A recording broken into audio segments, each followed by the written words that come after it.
Bien, bonjour à tous. Ce matin, vous voyez le titre à l'écran. Nous allons étudier particulièrement un verset, deux versets de la Bible, surtout 1 Jean 5,7, en lien avec la Trinité. Donc, c'est un verset, 1 Jean 5,7, peut-être que vous avez déjà lu, puis vous n'avez peut-être pas compris pleinement ce que ça voulait dire. Mais on va l'étudier, c'est un verset qui a fait couler beaucoup d'encre, hein? Et il a suscité beaucoup de débats par rapport à cette idée cette doctrine de la Trinité.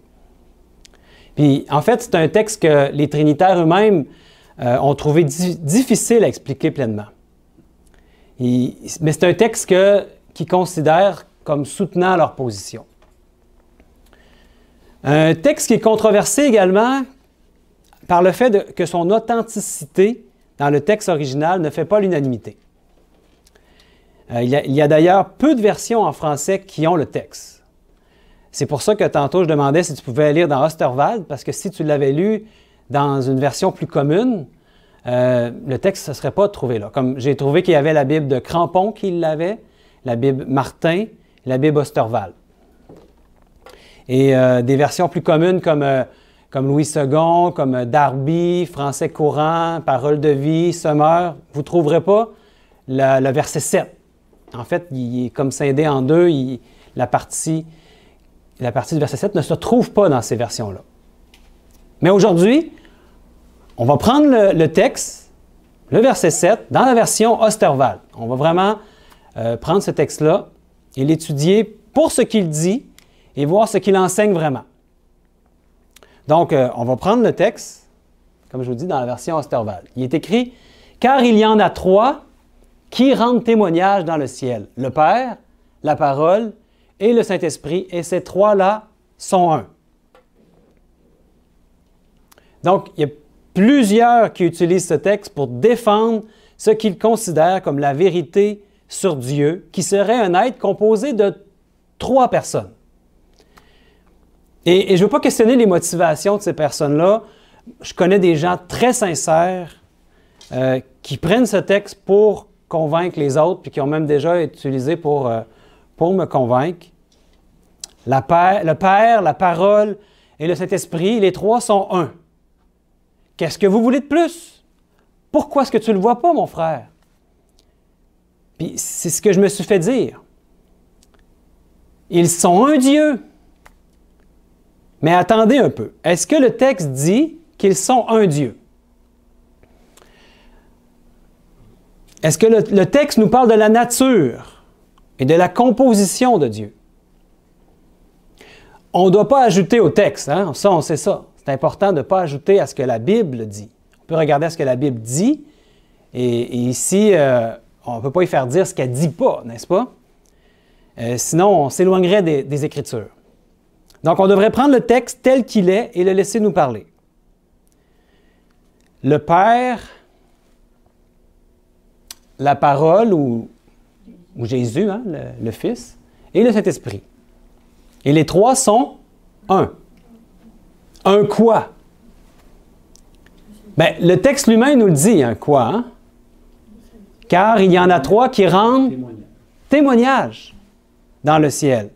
Il nous dit qui sont les trois, le Père, le Fils, le Saint-Esprit, et ces trois sont un. Un à rendre témoignage. Et cela est confirmé dans le prochain verset. Le verset 8 nous dit, il y en a aussi trois qui rendent témoignage sur la terre, l'Esprit, l'eau et le sang. Et ces trois-là se rapportent à une seule chose. Ce que le texte nous dit est que sur la terre, il y a trois témoins, l'Esprit, l'eau et le sang. L'Esprit qui est descendu sur Jésus à son baptême, l'eau de son baptême, puis le sang, bien on sait, le sang qui a été répandu sur la croix, n'est-ce pas? Ils se rapportent, ces trois-là, à une seule chose, où ils sont d'accord d'une même chose. Ils rendent un témoignage unanime, si vous voulez.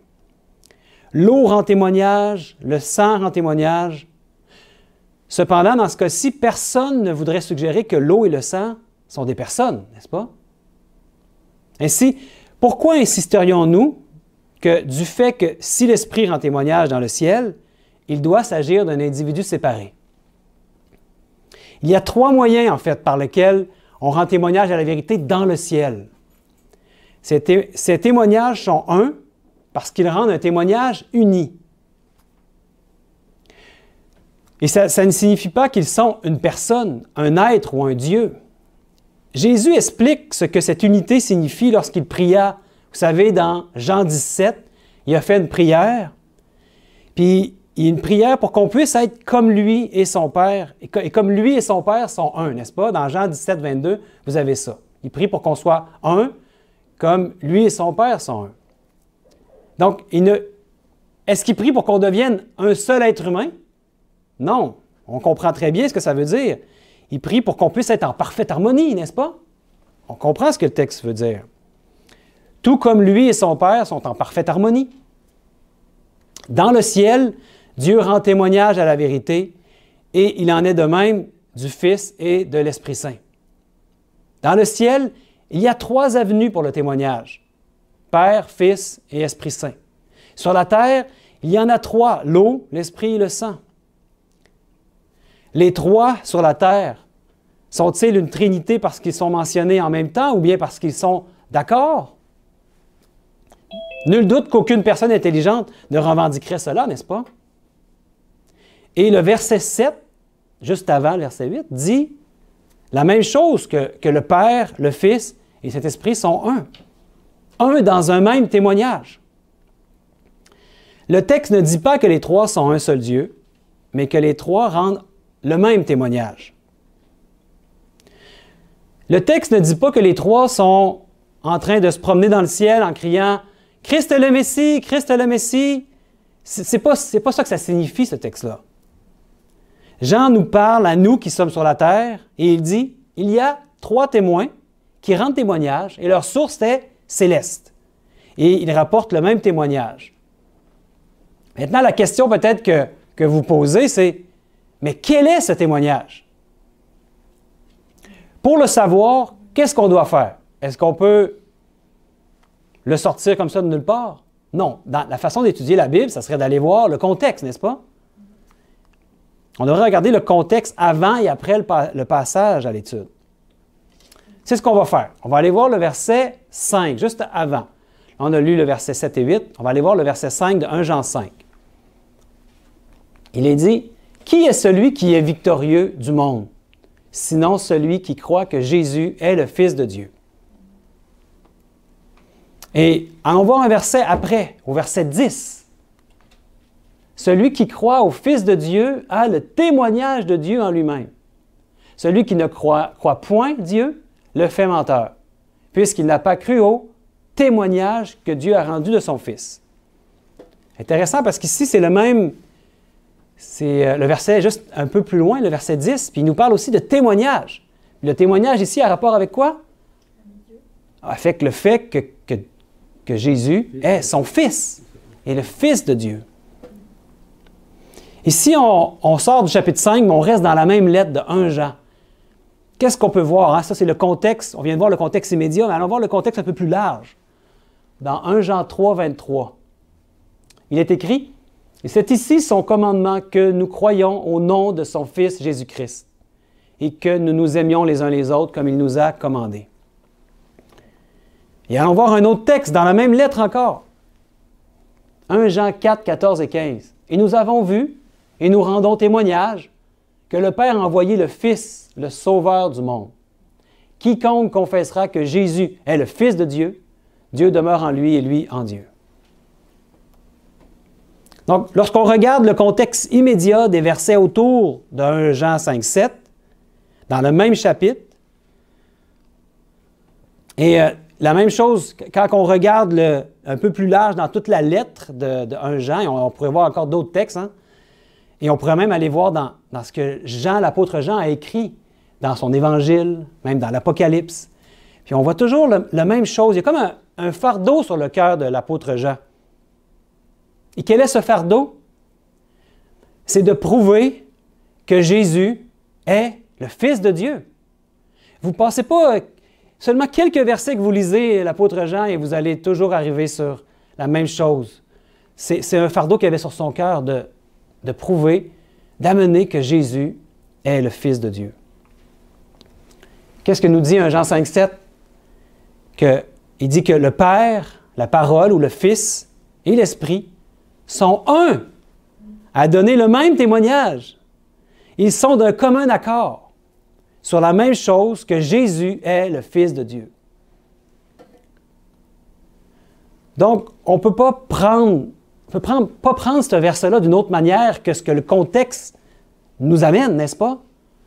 Ça ne serait pas une bonne manière d'étudier les Saintes Écritures. C'est le contexte immédiat du verset de l'étude. On a vu ça dans 1 Jean 5 à 10, que Jésus est le Fils de Dieu. Le Père, le Fils et l'Esprit sont d'accord que Jésus est le Fils de Dieu. L'Esprit, l'eau et le sang sont d'accord d'une même chose, que Jésus est le Fils de Dieu, le Messie.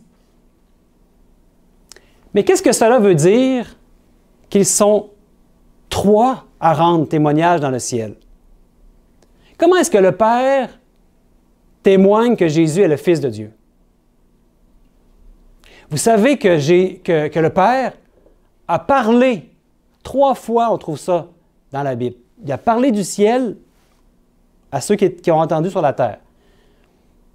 C'est quand même impressionnant d'entendre la voix du Père. Donc, qu'est-ce qu'il a témoigné?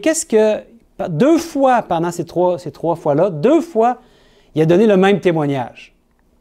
Allons voir un exemple dans Matthieu 3, 17. Et voici une voix des cieux qui dit, « Celui-ci est mon Fils bien-aimé, en qui j'ai pris plaisir. »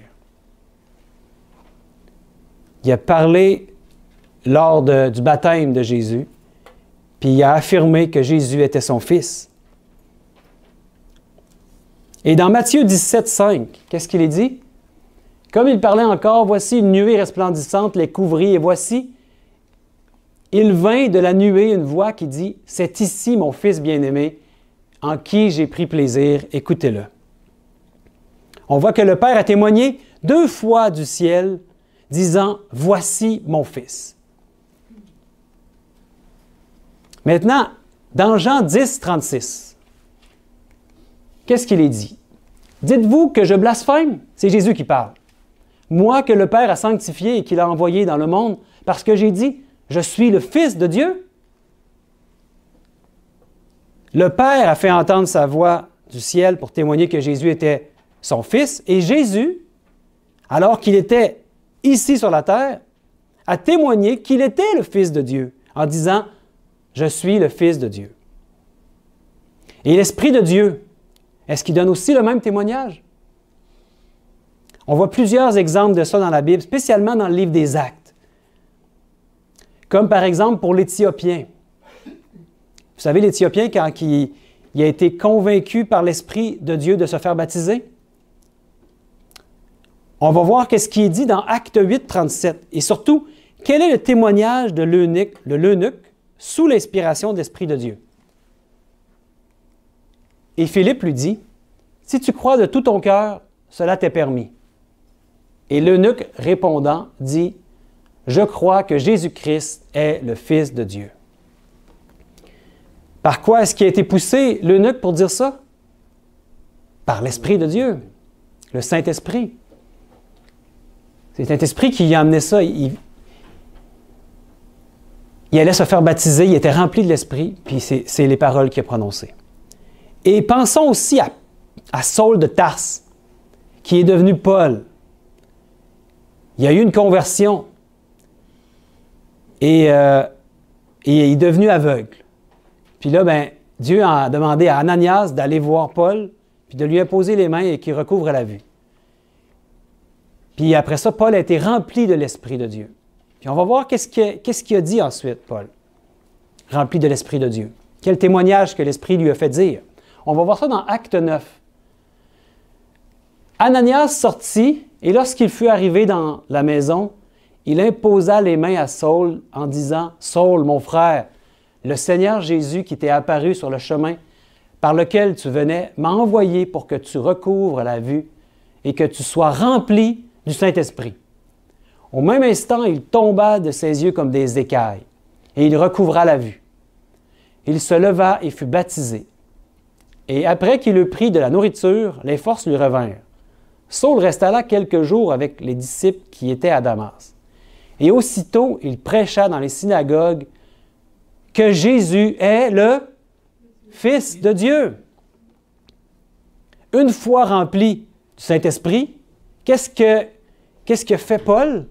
Qu'est-ce que c'est la première chose qu'a prêché Paul dans les synagogues après avoir été baptisé et rempli de l'Esprit de Dieu?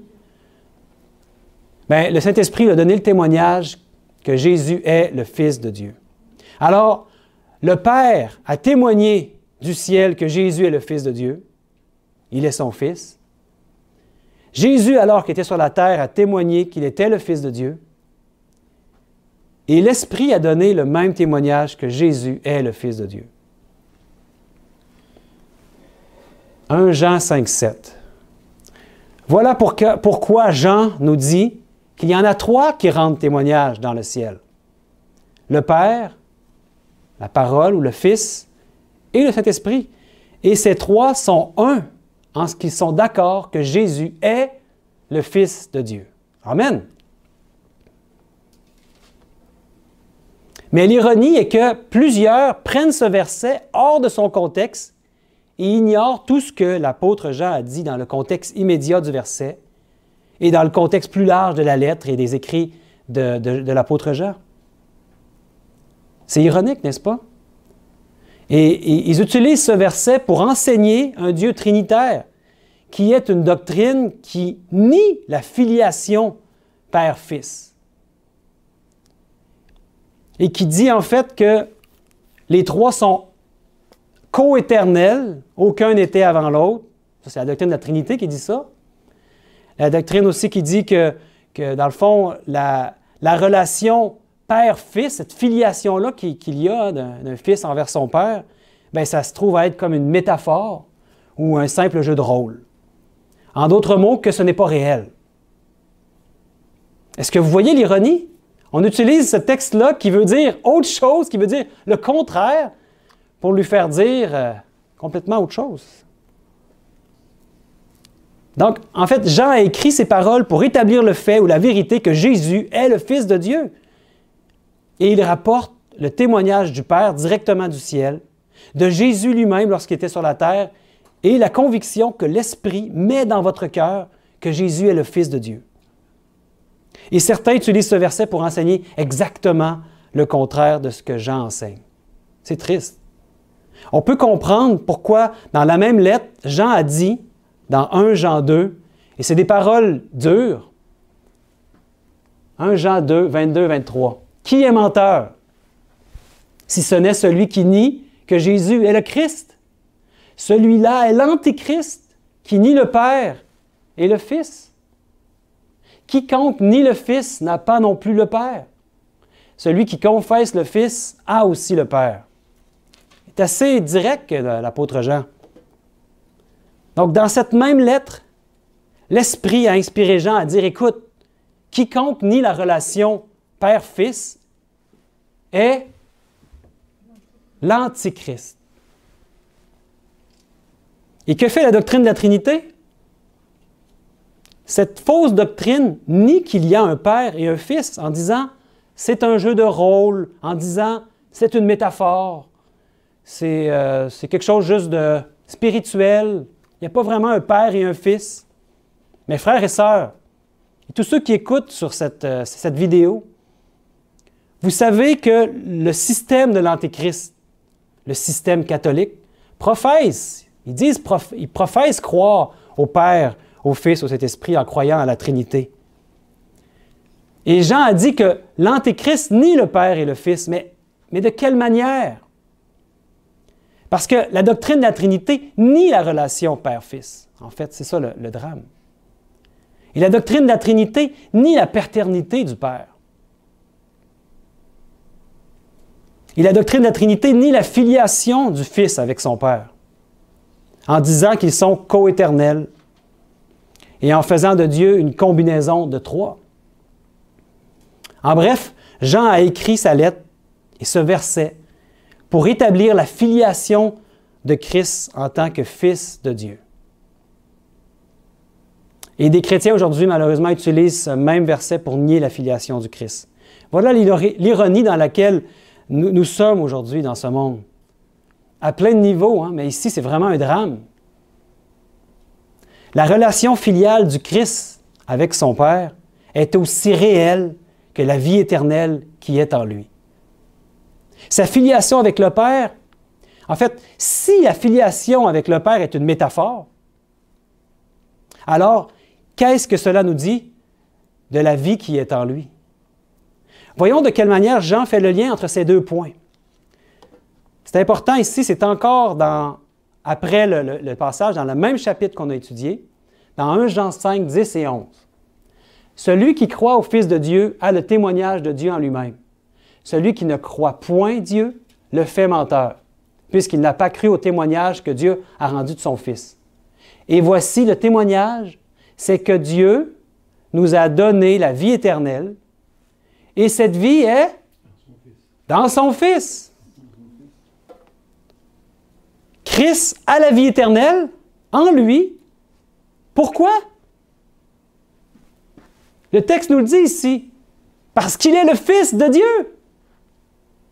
La base de la possession de cette vie, qui est éternelle pour Christ, est cette filiation au Père. C'est ce que Jésus enseignait quand il était ici sur la terre.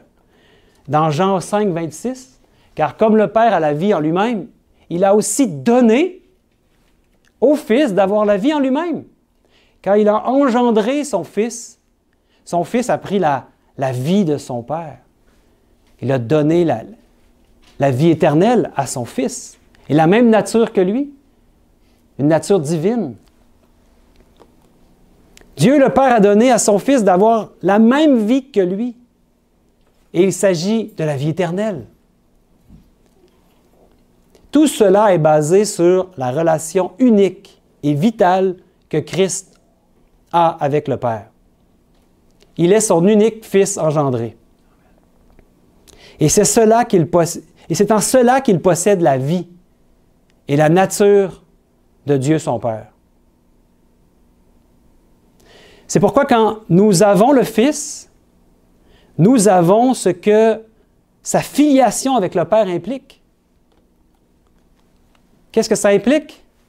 D'avoir le Fils. Qui a le Fils a la vie. Qui n'a point le Fils de Dieu n'a point la vie. Quand on a le Fils de Dieu, on a la vie. La vie éternelle. Vous savez, on peut regarder à la Bible et y voir des métaphores, hein, des symboles, puis pas les prendre pour vraiment ce qu'il dit. Mais quand je lis la Bible et que ça me dit qu'il y a un Fils, qu'il y a le Fils de Dieu, est-ce que vous croyez vraiment ce que la Bible dit, qu'il y a un Fils de Dieu? Amen. C'est bien réel. Quand je lis les mots, la Bible me dit que Dieu a un Fils. C'est bien réel. Ce n'est pas un fils pour faire semblant, ou un fils métaphorique, ou un simple jeu de rôle, où il y en avait trois, puis un aurait décidé, « Ah, écoute, là, c'est toi qui vas y aller, tu vas aller prendre la place des hommes sur la terre, tu vas mourir, puis ça a donné que c'est toi. » Un des trois. Ça aurait fait pareil, un des trois. Non, il y a vraiment un père qui a donné son fils. C'est ce que la Bible nous enseigne. Je ne peux pas aller au-delà de ce que la Bible enseigne, mes frères et sœurs. Personne n'oserait croire que la vie éternelle dans le Fils est une métaphore, comme on vient de le voir. Ce n'est pas une métaphore, hein? Non. Ce serait absurde de penser ça. Ce serait tout aussi déraisonnable et scandaleux d'enseigner cela au sujet de la filiation de Christ. Parce que le fait qu'il a la vie éternelle, c'est parce qu'il est le Fils de Dieu. Pour ceux qui connaissent l'œuvre de Mme White, vous demanderez peut-être ce qu'elle a dit à propos de ce verset de 1 Jean 5, 7 qu'on a étudié aujourd'hui. Alors, question pour vous, pour ceux qui connaissent Ellen White.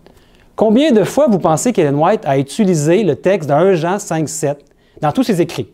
Et n'oubliez pas, elle a écrit quelques livres seulement? Non, elle a écrit énormément. Hein? C'est une des auteurs qui a le plus écrit dans toute l'histoire. Elle a écrit plus de 100 000 pages manuscrites. Donc, combien vous pensez de fois, puis elle a cité énormément de versets dans tous ses écrits, parce que c'est toujours centré sur la Bible, ce qu'elle enseignait, ce que Dieu lui révélait. Elle a commenté à peu près tous les versets de la Bible. Donc, comment un verset aussi important que ça, selon l'idée trinitaire, combien de fois ça retrouverait dans ses écrits? Allez, un chiffre.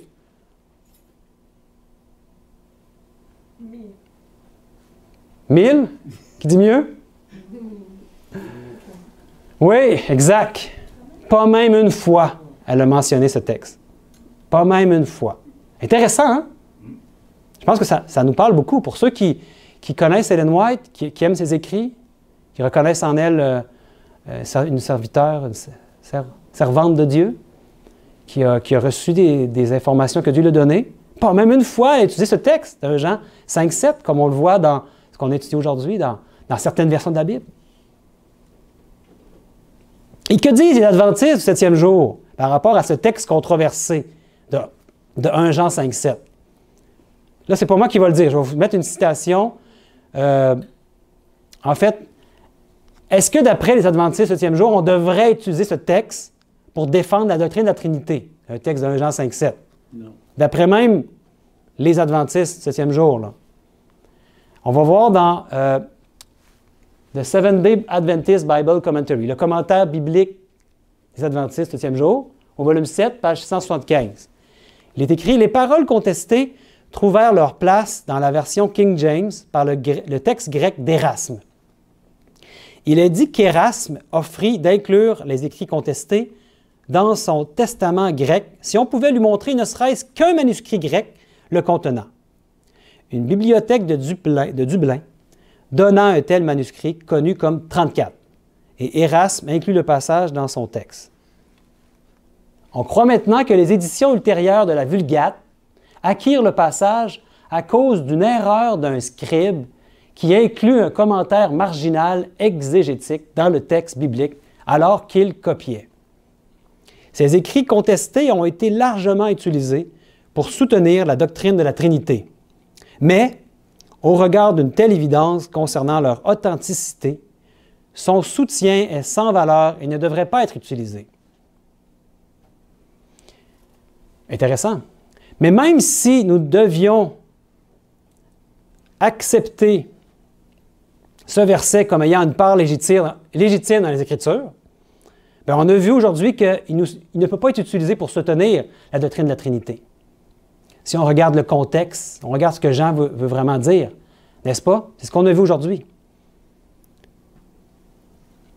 En fait, cette fausse doctrine de la Trinité, qui nous vient de l'Église de Rome, brise la plus extraordinaire des relations de tout l'univers.